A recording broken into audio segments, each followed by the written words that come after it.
Hello everyone, ये series की दूसरी वीडियो है। इस वीडियो में हम समझेंगे क्लास 10th की साइंस के दूसरे चैप्टर को, जो कि है एसिड बेस एंड सॉल्ट्स। इस चैप्टर को भी हम पिछले चैप्टर की ही तरह काफ़ी शॉर्ट टाइम में बेस्ट पॉसिबल एनिमेशन के थ्रू समझेंगे, ताकि आप लोगों की हेल्प हो सके बोर्ड एग्जाम में। तो देखिए, अब तक वैसे तो शायद ही हमने एसिड या बेस का नाम सुना हो, लेकिन सॉल्ट का नाम हमने ज़रूर सुना है, क्योंकि हमें लगता है कि सॉल्ट सिर्फ वही होता है जो हम अपने खाने और डेली लाइफ में यूज करते हैं। लेकिन इस चैप्टर में आप कुछ ऐसी चीजें जानेंगे जिन्हें जानकर आप शॉक्ड और सरप्राइज हो जाएंगे। हम इस चैप्टर को टॉपिक्स टू टॉपिक्स कनेक्ट करते हुए स्टोरी के फॉर्म में समझेंगे। तो चलिए स्टार्ट करते हैं।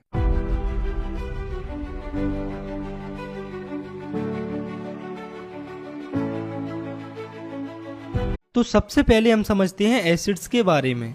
तो एसिड्स वे सब्सटेंस होते हैं जो कि खट्टे होते हैं टेस्ट में, और ये एक्वस सॉल्यूशन में H पॉजिटिव आयन रिलीज करते हैं। एक्वस सॉल्यूशन को आप सिंपली समझिए वाटर सॉल्यूशन, यानी कि एसिड जब वाटर में डिसॉल्व होते हैं तो वो H पॉजिटिव आयन रिलीज करते हैं। इसके साथ जो एसिड्स होते हैं वो ब्लू लिटमस पेपर को रेड कर देते हैं। इसके बाद हमें देखना है एसिड्स के टाइप्स को। तो एसिड के टाइप्स को हम 3 बेसिस पर देखेंगे, जो कि है on the basis of occurrence, on the basis of strength और on the basis of concentration. तो अकरेंस के बेसिस पर एसिड्स 2 टाइप्स के होते हैं, जो कि है ऑर्गेनिक एसिड्स और इनऑर्गेनिक एसिड्स। तो ऑर्गेनिक एसिड्स उन एसिड्स को कहा जाता है जो कि नेचुरली प्रेजेंट होते हैं अर्थ में। फॉर एग्जांपल सिट्रिक एसिड, जो कि नींबू में पाया जाता है। वहीं पर इनऑर्गेनिक एसिड वो एसिड्स होते हैं जो कि अर्थ में नेचुरली प्रेजेंट नहीं होते, इन्हें हम खुद प्रिपेयर करते हैं। For example hydrochloric acid HCl। ऐसे ही स्ट्रेंथ के बेसिस पर भी एसिड्स 2 टाइप्स के होते हैं, जो कि है स्ट्रॉन्ग एसिड्स और वीक एसिड्स। तो वो एसिड्स जो कम्प्लीटली डिसोसिएट हो जाते हैं, यानी कि ये पूरे घुल जाते हैं उसके एक्वस सॉल्यूशन में। एक्वस सॉल्यूशन के बारे में अभी हमने पढ़ा है कि ये वो सॉल्यूशन होते हैं जिसमें वाटर सॉल्वेंट होता है, यानी कि ऐसे सॉल्यूशन जिसमें वाटर ज्यादा क्वांटिटी में प्रेजेंट होता है। तो कहने का मतलब है कि स्ट्रॉन्ग एसिड कम्प्लीटली डिसोसिएट हो जाते हैं एक्वस सॉल्यूशन में। या फिर स्ट्रॉन्ग एसिड्स को हम ऐसे समझ सकते हैं कि ऐसे एसिड्स जो एक्वस सॉल्यूशन में डिसॉल्व होने के बाद काफी ज्यादा क्वांटिटी में H पॉजिटिव आयन रिलीज करते हैं। For example hydrochloric acid HCl and sulphuric acid H2SO4। वहीं पर वीक एसिड्स वो एसिड्स होते हैं जो कि पूरी तरह से डिसॉल्व नहीं होते उसके एक्वस सॉल्यूशन में। या फिर हम कह सकते हैं वीक एसिड्स वे एसिड्स होते हैं जो कि एक्वस सॉल्यूशन में डिसॉल्व होने के बाद काफी कम क्वांटिटी में H पॉजिटिव आयन रिलीज करते हैं। For example formic acid HCOOH and acetic acid CH3COOH। इसके बाद हमें देखना है एसिड का टाइप कंसंट्रेशन के बेसिस पर। तो कंसंट्रेशन के बेसिस पर एसिड्स 2 टाइप्स के होते हैं, जो कि है कंसंट्रेटेड एसिड्स और डाइल्यूट एसिड्स। तो यहाँ पर कंसंट्रेशन वर्ड एसिड्स की क्वांटिटी के लिए यूज किया गया है। तो कंसंट्रेटेड एसिड्स वे एसिड्स होते हैं जिनमें कि वाटर या कोई और सॉल्यूट काफी कम क्वांटिटी में प्रेजेंट होता है, और ये काफी गाढ़े होते हैं, और इसीलिए इन्हें प्योर एसिड्स भी कहा जाता है। For example concentrated hydrochloric acid. तो अगर कहीं पर कंसंट्रेटेड टर्म आ जाता है तो आपको समझ जाना है कि ये प्योर एसिड है। और वहीं पर डाइल्यूट एसिड्स वे एसिड्स होते हैं जिनमें कि सॉल्यूट या वाटर की क्वांटिटी थोड़ी सी ज्यादा होती है, और ये नेचर में थोड़े से पतले होते हैं। For example dilute hydrochloric acid. Concentrated acids और डाइल्यूट एसिड्स को आप सिंपली ऐसे भी समझ सकते हैं कि कंसंट्रेटेड एसिड्स वे एसिड्स होते हैं जिनमें एसिड ज्यादा क्वांटिटी में प्रेजेंट होता है और वाटर कम। वहीं पर डाइल्यूट एसिड्स वे एसिड्स होते हैं जिनमें कि एसिड की क्वांटिटी कम होती है और वाटर की क्वांटिटी ज्यादा होती है। आगे हमें देखना है डाइल्यूजन ऑफ एसिड्स। तो डाइल्यूजन ऑफ एसिड्स का मतलब है कि एसिड को पतला करना या फिर उन्हें डाइल्यूट करना, क्योंकि हम जानते हैं कंसंट्रेटेड एसिड जो कि काफी गाढ़े होते हैं वो काफी हार्मफुल और एक्सप्लोजिव होते हैं, इसलिए इन्हें यूज में लेने के लिए इन्हें डाइल्यूट बनाया जाता है। तो एसिड के डाइल्यूजन में, यानी कि उन्हें पतला करते टाइम हम एक कंटेनर में वाटर लेते हैं, फिर उसमें धीरे धीरे एसिड ऐड करते हैं, और हम ऐसा एक्सप्लोजन से बचने के लिए करते हैं, क्योंकि अगर हम वाटर में एसिड की जगह एसिड में वाटर ऐड करेंगे तो एक्सप्लोजन हो सकता है। तो एसिड्स को समझने के बाद अब हमें समझना है बेसिस को। तो बेसिस वो सब्सटेंस होते हैं जो कि बिटर यानी कि कड़वे होते हैं टेस्ट में, और ये एक्वस सॉल्यूशन में OH नेगेटिव आयन रिलीज करते हैं। यानी कि जब बेस को एक्वस सॉल्यूशन में डिसॉल्व किया जाता है तो वो OH नेगेटिव आयन रिलीज करते हैं। इसके साथ जो बेसिस होते हैं वो रेड लिटमस पेपर को ब्लू कर देते हैं। और बात करें बेसिस के टाइप्स की, तो बेसिस के टाइप्स को भी हम तीनों ऐसे तरीके से ही देखेंगे जैसे हमने एसिड के टाइप्स को देखा था। तो पहले है on the basis of occurrence. तो अकरेंस के बेसिस पर बेसिस दो टाइप्स के होते हैं, जो कि है ऑर्गेनिक बेस और इनऑर्गेनिक बेस। तो ऑर्गेनिक बेस वो बेस होते हैं जो कि नेचुरली अर्थ पर प्रेजेंट होते हैं, फॉर एग्जांपल पैराडीन। और इनऑर्गेनिक बेस वे बेस होते हैं जो कि नेचुरली अर्थ पर प्रेजेंट नहीं होते हैं, इन्हें हमें खुद प्रिपेयर करना पड़ता है, फॉर एग्जांपल सोडियम हाइड्रोक्साइड। इसके बाद हमें देखना है बेसिस के टाइप को स्ट्रेंथ के बेसिस पर। तो स्ट्रेंथ के बेस पर बेस दो टाइप के होते हैं, जो कि है strong base and weak base. तो स्ट्रॉन्ग बेस वे बेस होते हैं जो कि कम्प्लीटली डिसोसिएट हो जाते हैं एक्वस सॉल्यूशन में, या फिर ये वो बेस होते हैं जो कि काफ़ी ज़्यादा क्वांटिटी में OH नेगेटिव आयन रिलीज करते हैं जब ये एक्वस सॉल्यूशन में डिसॉल्व होते हैं, फॉर एग्जांपल सोडियम हाइड्रोक्साइड। और वीक बेस वो बेस होते हैं जो कि पूरी तरह से डिसॉल्व नहीं होते उसके एक्वस सॉल्यूशन में, या फिर हम ये भी कह सकते हैं कि ये वो बेस होते हैं जो कि काफ़ी कम क्वांटिटी में OH नेगेटिव आयंस रिलीज करते हैं उसके एक्वस सॉल्यूशन में, फॉर एग्जांपल NH3 अमोनिया। इसके बाद हमें देखना है बेसिस के टाइप को कंसंट्रेशन के बेसिस पर। तो कंसंट्रेशन के बेसिस पर बेसिस दो टाइप्स के होते हैं, जो कि है कंसंट्रेटेड बेस और डाइल्यूट बेस। तो कंसंट्रेटेड बेस वो बेस होते हैं जिनमें बेस की क्वांटिटी काफ़ी ज़्यादा होती है और वाटर की क्वांटिटी कम होती है, यानी कि ये गाढ़े बेस होते हैं, फॉर एग्जांपल कंसंट्रेटेड NaOH। वहीं पर डाइल्यूट बेस वो बेस होते हैं जिनमें बेस की क्वांटिटी काफ़ी कम होती है और वाटर की क्वांटिटी ज़्यादा होती है, फॉर एग्जांपल डाइल्यूट NaOH। यहाँ पर एक इम्पोर्टेंट बात है जो आपको याद रखनी है कि जितने भी बेसिस वाटर में सॉल्यूबल होते हैं उन्हें एल्कली कहा जाता है। तो सभी बेसिस तो वाटर में सॉल्यूबल नहीं होते हैं, लेकिन जितने बेसिस होते हैं वाटर में सॉल्यूबल उन्हें एल्कली कहा जाता है।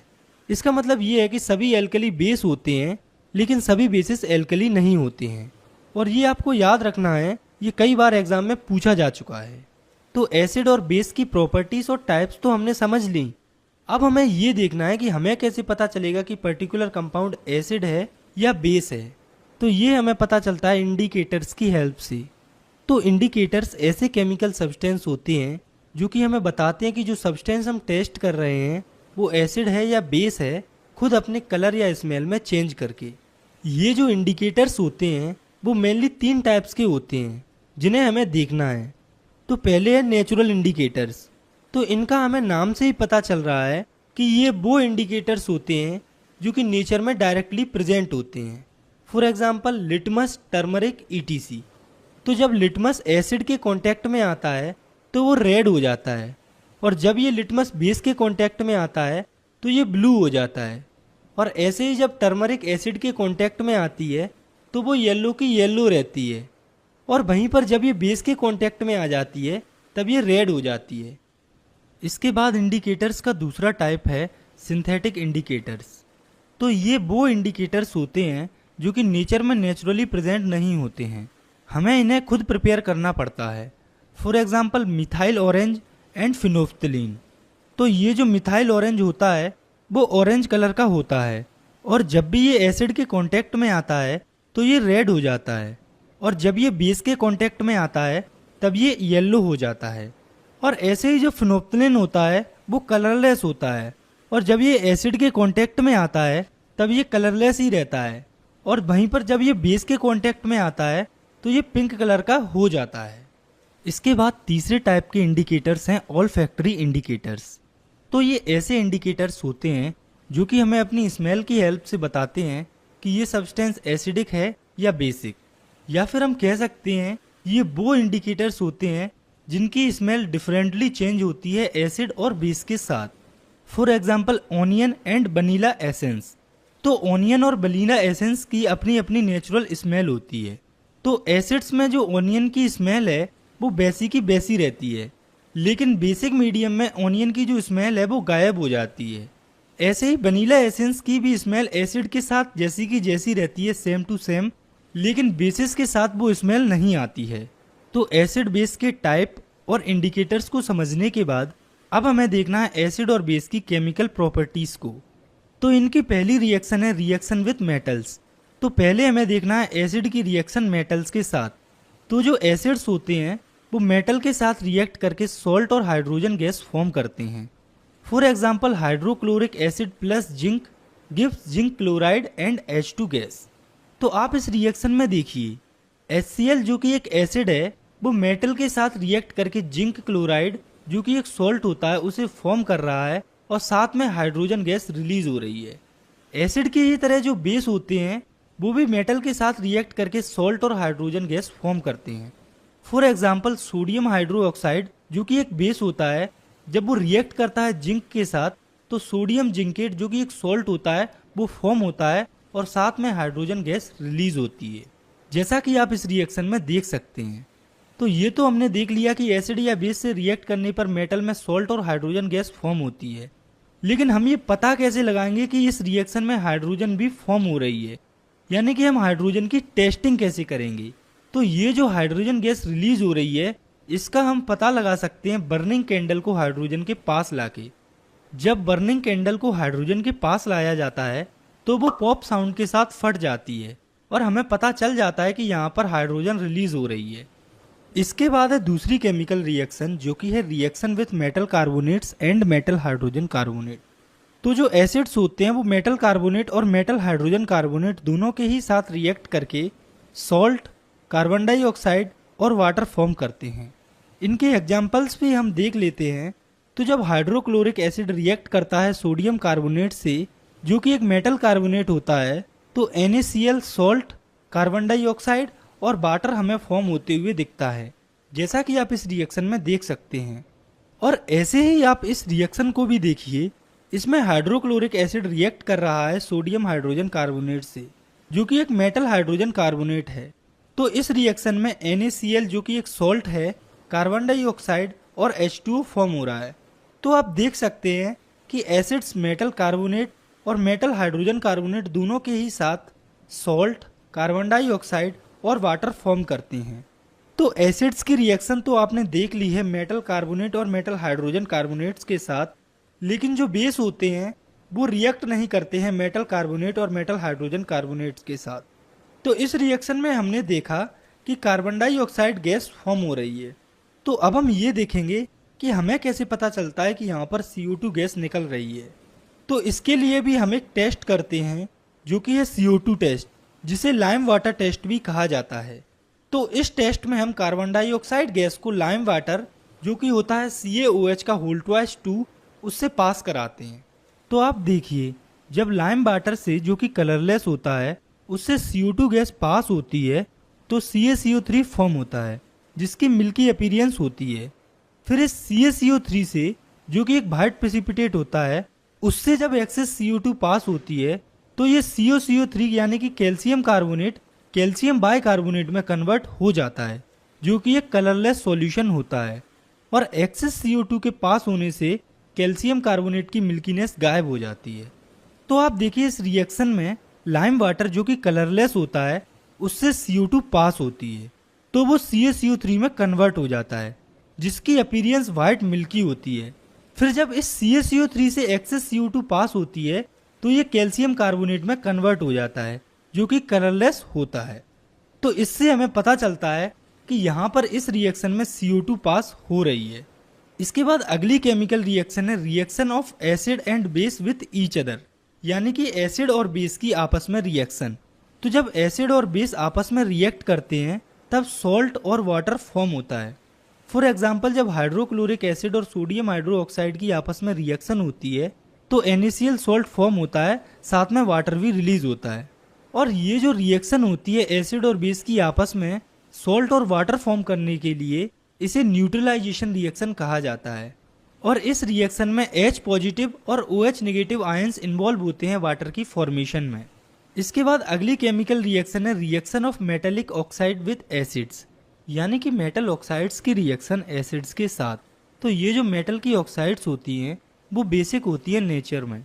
For example magnesium oxide, calcium oxide etcetera. तो जब एसिड रिएक्ट करते हैं मेटल ऑक्साइड्स के साथ तो सॉल्ट और वाटर फॉर्म होता है फॉर एग्जाम्पल हाइड्रोक्लोरिक एसिड जब रिएक्ट करता है कैल्शियम ऑक्साइड के साथ तो कैल्शियम क्लोराइड फॉर्म होता है जो कि एक सॉल्ट होता है और साथ में वाटर भी फॉर्म होता है। इसके बाद हमें देखनी है reaction of non metallic oxide with base, यानी कि बेस की रिएक्शन नॉन मेटेलिक ऑक्साइड्स के साथ। तो ये जो नॉन मेटल के ऑक्साइड्स होते हैं वो जनरली एसिडिक होते हैं नेचर में। तो जब बेसिस रिएक्ट करते हैं नॉन मेटेलिक ऑक्साइड्स के साथ तो सॉल्ट और वाटर फॉर्म होता है। फॉर एग्जाम्पल जब कैल्शियम हाइड्रो ऑक्साइड रिएक्ट करता है CO2 से जो कि एक नॉन मेटेलिक ऑक्साइड होती है तो कैल्शियम कार्बोनेट फॉर्म होता है जो कि एक सॉल्ट होता है और साथ में वाटर भी फॉर्म होता है। तो ये थी एसिड और बेसिस की कुछ केमिकल रिएक्शन जो कि हमें पढ़नी थी। इसके बाद आगे हमें देखना है what do all acid and bases has in common. तो पहले हम देखते हैं कि सभी एसिड्स में क्या कॉमन होता है। तो सभी एसिड्स में कॉमन ये है कि सारे के सारे एसिड में H पॉजिटिव आयंस होते हैं, लेकिन ये जो H पॉजिटिव आयंस की क्वांटिटी होती है वो अलग अलग एसिड्स में अलग अलग होती है। जैसे कि स्ट्रॉन्ग एसिड्स में ज़्यादा H पॉजिटिव आयन फॉर्म होता है, वहीं पर वीक एसिड में कम H पॉजिटिव आयन फॉर्म होता है।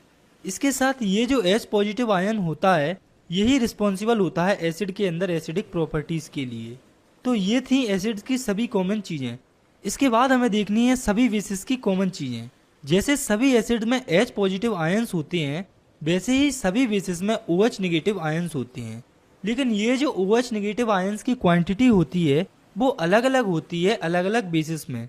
जैसे स्ट्रॉन्ग बेसिस ज़्यादा OH नेगेटिव आयंस प्रोड्यूस करते हैं, वहीं पर वीक बेसिस कम OH नेगेटिव आयंस रिलीज करते हैं। और ये जो OH नेगेटिव आयंस होते हैं यही रिस्पॉन्सिबल होते हैं बेसिस में बेसिक प्रॉपर्टीज़ के लिए। आगे हमें देखना है acid and bases in water solution, यानी कि एसिड और बेसिस को वाटर में डालने पर क्या होता है। तो एसिड्स में H पॉजिटिव आयंस होते हैं और जब इन्हें वाटर में डिसॉल्व किया जाता है तो ये H3O positive hydronium ion form कर लेते हैं। अब आप सोच रहे होंगे कि एसिड्स के अंदर तो H पॉजिटिव आयन होता है, लेकिन ये वाटर में जाकर H3O पॉजिटिव हाइड्रोनियम आयन क्यों फॉर्म करता है। तो ऐसा इसीलिए होता है क्योंकि H पॉजिटिव आयन अकेला एग्जिस्ट नहीं करता, इसलिए ये हाइड्रोनियम आयन फॉर्म कर लेता है। तो एसिड्स को वाटर में डिसॉल्व करने के बाद अब हम देखते हैं कि वाटर में बेसिस को डिसॉल्व करने पर क्या होता है। तो हम जानते हैं कि बेसिस के अंदर OH नेगेटिव आयंस होते हैं और जब इन्हें वाटर में डिसॉल्व किया जाता है तो ये Na पॉजिटिव और OH नेगेटिव आयंस में ब्रेक हो जाते हैं। आगे हमें समझना है काफ़ी इम्पोर्टेंट टॉपिक को जो कि है यूनिवर्सल इंडिकेटर। तो ये काफ़ी इंडिकेटर्स के मिक्सचर होते हैं जो कि अलग अलग कलर शो करते हैं H पॉजिटिव आयंस की अलग अलग कंसंट्रेशन पर किसी भी सॉल्यूशन में। यूनिवर्सल इंडिकेटर्स हम कहते हैं pH को। तो pH होती है पावर ऑफ हाइड्रोजन या पोटेंशियल ऑफ हाइड्रोजन। तो pH एक स्केल के फॉर्म में होती है जो कि कुछ ऐसी दिखती है।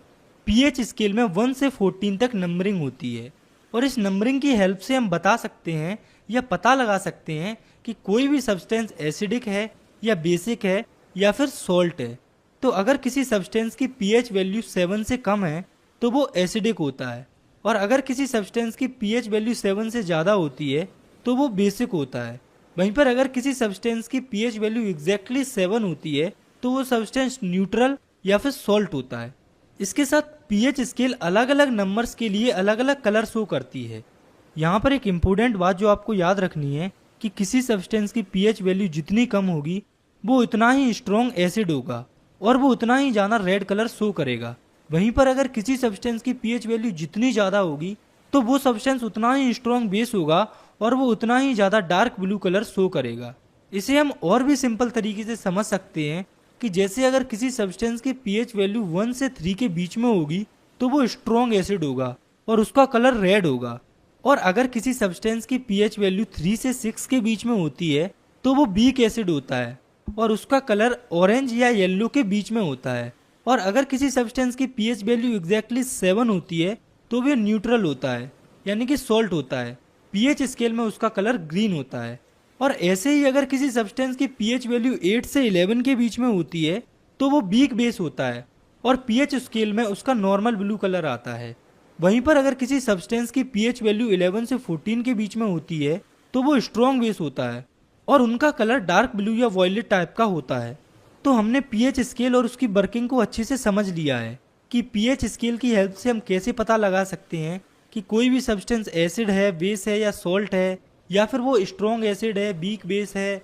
ये सब कुछ हम पता लगा सकते हैं। लेकिन इसके साथ साथ जो पीएच होती है वो हमारी डेली लाइफ में भी काफ़ी इम्पोर्टेंट होती है, और अब हमें उन्हीं इम्पोर्टेंस को देखना है।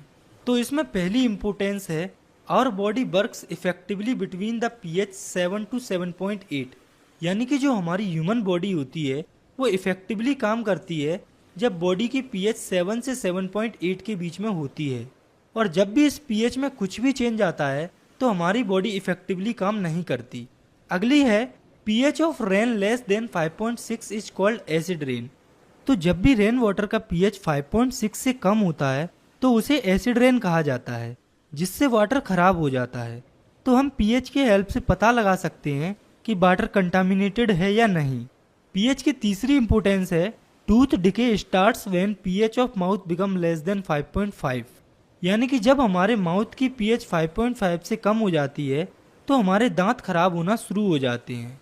तो हम पीएच की हेल्प से अपने दांतों को खराब होने से बचा सकते हैं। अगली है, plants need a specific pH for their healthy growth. तो जो प्लांट्स होते हैं वो स्पेसिफिक पीएच पर ही अच्छे से ग्रो करते हैं। तो हम पीएच की हेल्प से पर्टिकुलर सॉइल की पीएच चेक करके पता लगा सकते हैं कि कौन सा पर्टिकुलर प्लांट कौन सी सॉइल में अच्छे से ग्रो करेगा। तो पीएच को अच्छे से समझने के बाद अब हम समझते हैं इस चैप्टर के तीसरे पार्ट को, जो कि है सॉल्ट्स। तो सॉल्ट्स वे कंपाउंड होते हैं जो कि न्यूट्रलाइजेशन रिएक्शन से फॉर्म होते हैं एसिड और बेस के बीच में। तो जब एसिड और बेस की आपस में रिएक्शन होती है तब सॉल्ट फॉर्म होता है और साथ में वाटर भी प्रोड्यूस होता है। फॉर एग्जांपल, हाइड्रोक्लोरिक एसिड और सोडियम ऑक्साइड जब आपस में रिएक्शन करते हैं तब सोडियम क्लोराइड NaCl जो कि एक सॉल्ट होता है वो फॉर्म होता है और साथ में वाटर रिलीज होता है। तो ये जो NaCl होता है इसे ही कॉमन सॉल्ट कहा जाता है, जिसे कि हम खाने के लिए भी यूज करते हैं। जिस तरह से सोडियम का सॉल्ट होता है सोडियम क्लोराइड, उसी तरह से और एलिमेंट्स के भी अपने अपने सॉल्ट्स होते हैं, जैसे कि calcium chloride, potassium chloride etcetera. इसके बाद हमें देखना है सॉल्ट्स के केमिकल को, यानी कि केमिकल्स फॉर्म सॉल्ट। तो सॉल्ट के मेनली 5 केमिकल्स होते हैं, जो कि ये sodium hydroxide, bleaching powder, baking soda, washing soda और प्लास्टर ऑफ पेरिस, जिन्हें एक एक करके हमें समझना है। तो सबसे पहले है सोडियम हाइड्रोक्साइड। तो सोडियम हाइड्रोक्साइड को कॉस्टिक सोडा भी कहा जाता है। इसका फॉर्मूला होता है NaOH। इसके बाद है इसकी प्रिपरेशन। तो जब NaCl के एक्वस सॉल्यूशन में से इलेक्ट्रिसिटी को पास किया जाता है तो वो सोडियम हाइड्रोक्साइड और हाइड्रोक्लोरिक एसिड में डिकम्पोज हो जाती है। तो आप इस रिएक्शन में देख सकते हैं कि जब NaCl और वाटर में से इलेक्ट्रिसिटी पास होती है तब NaOH और HCl फॉर्म होता है। तो इसकी फॉर्मेशन को देखने के बाद अब हम देखते हैं इसके यूजेस को। तो सोडियम हाइड्रोक्साइड का यूज सोप्स और डिटर्जेंट बनाने में, पेपर मैन्युफैक्चरिंग करने में, ऑयल रिफाइनिंग में, PVC मैन्युफैक्चरिंग करने में, इसके साथ पेस्टिसाइड्स को बनाने में भी इसका यूज होता है। तो ये थे सोडियम हाइड्रोक्साइड के कुछ यूजेस। इसके बाद हमें देखना सॉल्ट्स के दूसरे कंपाउंड को, जो कि है ब्लीचिंग पाउडर। तो इस कंपाउंड का केमिकल नाम होता है कैल्शियम हाइपोक्लोराइड और इसका केमिकल फॉर्मूला होता है CaOCl2। और बात करें इसकी प्रिपरेशन की या फॉर्मेशन की, तो ये तब फॉर्म होता है जब क्लोरीन को ड्राई स्लेक्ड लाइम यानी कि CaOH के होल ट्वाइस से पास किया जाता है। तो ब्लीचिंग पाउडर या कैल्शियम हाइपोक्लोराइड इस रिएक्शन से फॉर्म होते हैं। तो आप देखिए इसमें कैल्शियम हाइड्रोक्साइड या ड्राई स्लेक्ड लाइम से जब क्लोरीन पास हो रही है तो ब्लीचिंग पाउडर और वाटर दोनों फॉर्म हो रहे हैं। इसके बाद है ब्लीचिंग पाउडर के यूजेस। तो इसको as a oxidizing agent use किया जाता है केमिकल इंडस्ट्रीज में। इसके साथ इसका यूज पेपर मैन्युफैक्चरिंग करने में, कॉपर और लाइनिन की ब्लीचिंग में इंडस्ट्रीज के अंदर, और इसको एज अ डिसइंफेक्टेंट भी यूज किया जाता है ड्रिंकिंग वाटर के अंदर, यानी कि ये ब्लीचिंग पाउडर वाटर को इन्फेक्ट होने से बचाता है। इसके बाद है सॉल्ट्स का तीसरा कंपाउंड, जिसका नाम है बेकिंग सोडा। तो इसका केमिकल नेम होता है सोडियम हाइड्रोजन कार्बोनेट और इसका केमिकल फॉर्मूला होता है NaHCO3। और बात करें इसके फॉर्मेशन की, तो जब salt, water, carbon dioxide react करते हैं अमोनिया के साथ तब सोडियम हाइड्रोजन कार्बोनेट और अमोनियम क्लोराइड फॉर्म होता है। तो आप इस रिएक्शन पर नज़र डालिए, इसमें NaCl, H2O, CO2 और अमोनिया मिलकर सोडियम हाइड्रोजन कार्बोनेट NaHCO3 और अमोनियम क्लोराइड NH4Cl फॉर्म कर रही है। तो जो बेकिंग सोडा होता है वो काफ़ी इम्पोर्टेंट कंपाउंड होता है, इसलिए हम इसकी प्रॉपर्टीज़ भी जान लेते हैं। तो ये जो बेकिंग सोडा होता है वो काफ़ी सॉफ्ट होता है। इसका मेल्टिंग पॉइंट होता है 50 डिग्री सेल्सियस। इसके साथ ये बेसिक होता है नेचर में, लेकिन ये माइल्ड बेस होता है, यानी कि ये नॉन करोजिव बेस होता है। और जब इसे कुकिंग के दौरान हीट किया जाता है तो ये सोडियम कार्बोनेट Na2CO3 वाटर और कार्बन डाइऑक्साइड में डिकम्पोज हो जाता है। इसके बाद हम देखते हैं बेकिंग सोडा के यूजेस को। तो बेकिंग सोडा को कोल्ड ड्रिंक्स बनाने और फायर एक्सटिंजर बनाने में यूज किया जाता है। इसके साथ इसको एज अ इंग्रेडिएंट यूज किया जाता है एंटासिड में। तो हमने अभी देखा कि बेकिंग सोडा बेसिक होता है नेचर में, तो इसलिए हम इसको एसिड के इफेक्ट को न्यूट्रलाइज करने वाली मेडिसिन में एज अ इंग्रेडिएंट यूज करते हैं। इसका चौथा यूज है कि इसे बेकिंग पाउडर बनाने में भी यूज किया जाता है।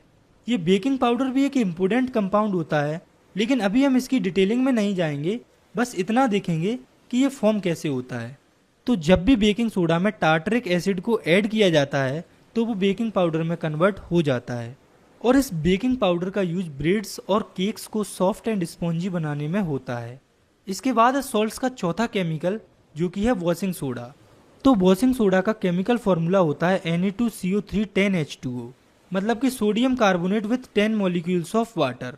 तो इसकी फॉर्मेशन की प्रोसेस को समझने के लिए हमें पीछे जाना होगा। जब हमने बेकिंग सोडा की प्रॉपर्टीज में देखा था कि जब बेकिंग सोडा को हीट किया जाता है तो वो सोडियम कार्बोनेट, वाटर और CO2 में टूट जाता है। जो वॉशिंग सोडा होता है वो इसी प्रोसेस को फर्दर कंटिन्यू करने से फॉर्म होता है। तो जब ये सोडियम कार्बोनेट 10 वाटर मॉलिक्यूल्स के कांटेक्ट में आता है तो washing soda Na2CO3 10H2O form हो जाता है। इसके साथ इस वॉशिंग सोडा के काफ़ी इंपॉर्टेंट यूजेस होते हैं, जैसे कि ग्लास, सोप और पेपर इंडस्ट्रीज में इसका यूज होता है। इसके साथ घरों में एज अ क्लींजिंग एजेंट इसे यूज किया जाता है, और इसका सबसे मेन इम्पोर्टेंट काम है कि इसको वाटर के हार्डनेस को रिमूव करने के लिए यूज किया जाता है। लास्ट में हमें देखना है सॉल्ट्स के आखिरी केमिकल को, जो कि है प्लास्टर ऑफ पेरिस, जिसे POP भी कहा जाता है। इसका केमिकल फॉर्मूला होता है CaSO4 हाफ H2O।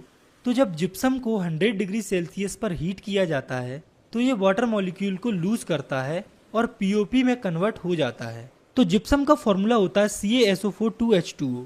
तो जब इसे 100 डिग्री सेल्सियस पर हीट किया जाता है तो ये POP में कन्वर्ट हो जाता है।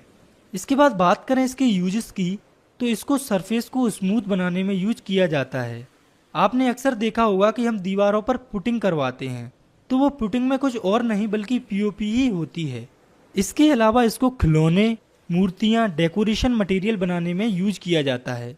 इसके साथ इसको हॉस्पिटल में प्लास्टर के लिए यूज किया जाता है, फ्रैक्चर्ड बोन को सपोर्ट करने के लिए। तो आज की वीडियो में केवल इतना ही। मिलते हैं इस सीरीज की नेक्स्ट वीडियो में। आप चाहें तो इस वीडियो को लाइक कर सकते हैं